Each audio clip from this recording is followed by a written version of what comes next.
ආයුෂ බොහෝ වේවා. මගේ වනසැරියේ අද තවත් එක සුවිශේෂී දවසක්. මම ඉන්නේ ඉංගිනියාගල DS සේනානායක සමුද්‍රයේ. අපි යනවා ඉංගිනියාගල ගල්ඔය බෝට් සෆාරි. වෙලාව හවස 3:00යි. ගල්ඔය වනජීවි බංගලාව ගාවින් ඔන්න අපි ගොඩ වුණා අපේ බෝට්ටුවට.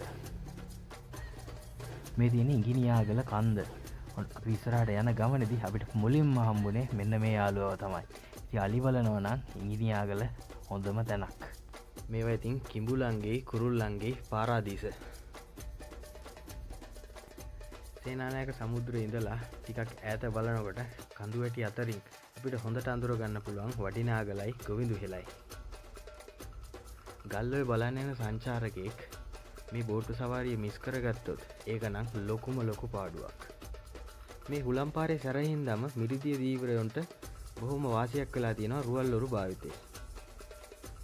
ඇත්තටම පුංචි සාගරයක් වගේ තමයි ඉතින් සේනානායක සමුද්‍රේ පේන්නේ. වනජීවී සංරක්ෂණ දෙපාර්තමේන්තුවෙන් තමයි මේ සවාරිය සංවිධානය කරන්නේ සහ මේ හැමදේම කටයුතු අරගෙන යන්නේ.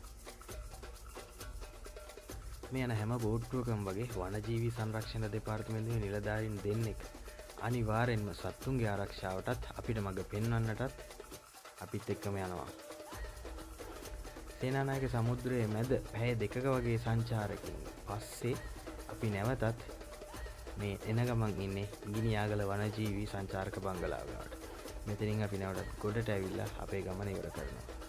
මේ ගැන ඔයා දන්න තව විස්තර කමෙන්ට් එකකට ලියන්න.